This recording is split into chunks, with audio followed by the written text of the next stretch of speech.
আন্দোলনে পরিপ্রেক্ষিতে সরকার সরকারি চাকরিতে কোটা প্রথা বাতিল করে একটা পরিপত্র জারি করে।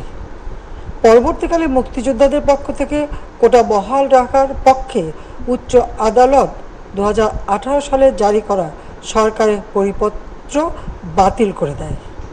সরকারের পক্ষ থেকে পরিপত্র বহাল রাখার জন্য সর্বোচ্চ আদালতে আপিল করা হয় এবং মহামান্য আদালত শুনানির দিন ধার্য করে।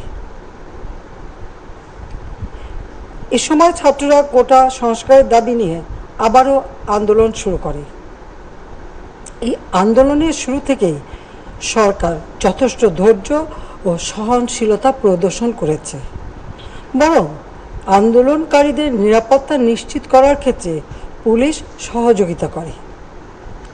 মহামান্য রাষ্ট্রপতির কাছে যখন আন্দোলনকারীরা স্মারকলিপি প্রদান করার ইচ্ছা প্রকাশ করে, সেক্ষেত্রে তাদের সুযোগ করে দেওয়া হয় এবং নিরাপত্তারও ব্যবস্থা নেওয়া হয়।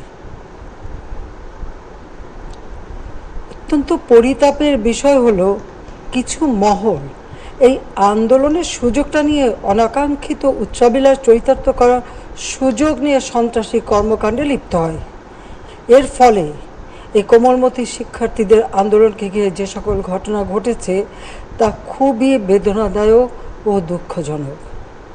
অহেতুক কতগুলি মূল্যবান জীবন ঝরে গেল। আপনজন হারাবার বেদনা যে কত কষ্টের তা আমার থেকে আর কে বেশি জানে।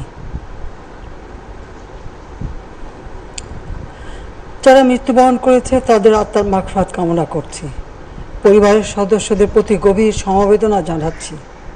আমি প্রতিটি হত্যাকাণ্ডের নিন্দা জানাই। যে সকল ঘটনা ঘটেছে তা কখনোই কাম্য ছিল না।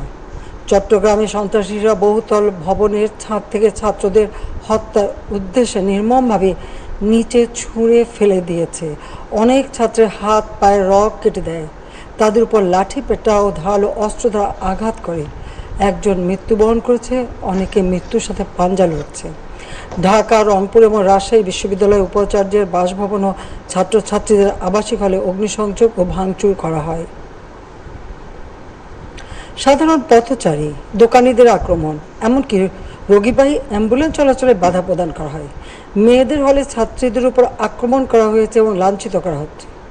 আবাসিক হলে প্রবেশদের হুমকি দেওয়া হয় এবং আক্রমণ করা হয়েছে। শিক্ষকদের উপর চড়াও হয়ে তাদের গায়ে হাত তোলা হয়েছে।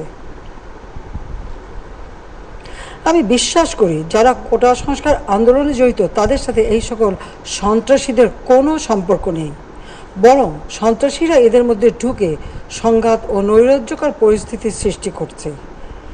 এই ধরনের ঘটনার সঙ্গে যারা জড়িত তাদের চিহ্নিত করে উপযুক্ত শাস্তির ব্যবস্থা করা হবে। যারা হত্যাকাণ্ডের শিকার হয়েছে তাদের পরিবারের জন্য জীবন জীবিকা নির্বাহের ক্ষেত্রে যে সহযোগিতা দরকার তা আমি করব। আমি দ্ব্যর্থহীনভাবে ঘোষণা করছি, যারা হত্যাকাণ্ড, লুটপাট ও সন্ত্রাসী কর্মকাণ্ড চালিয়েছে, এরা যেই হোক না কেন, তারা যেন উপযুক্ত শাস্তি পায় সে ব্যবস্থা নেওয়া হবে।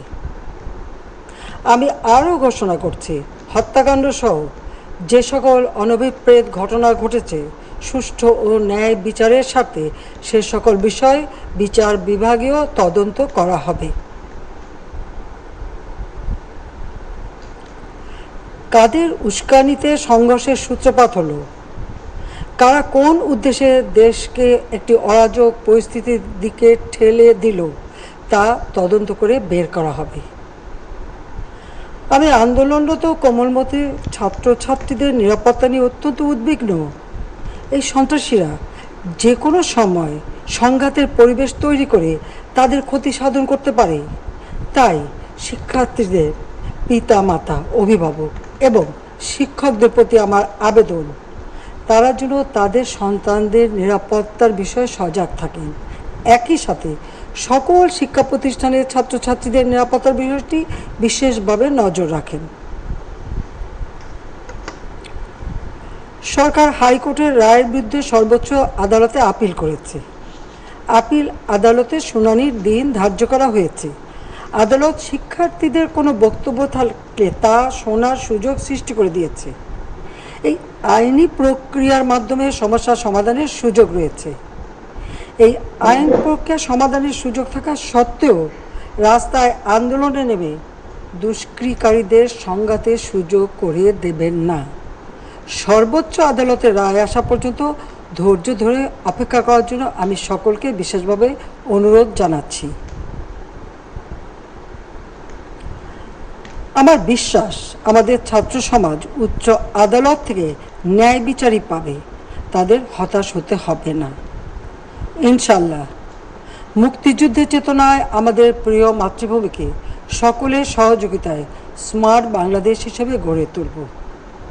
আমি আবারও এই অনাকাঙ্ক্ষিত ঘটনায় যারা নিহত হয়েছেন তাদের জন্য গভীর দুঃখ প্রকাশ করছি এবং পরিবারের সদস্যদের প্রতি আমার সমবেদনা জানাচ্ছি। খোদা হাফেজ। জয় বাংলা, জয় বঙ্গবন্ধু, বাংলাদেশ চিরজীবী হোক।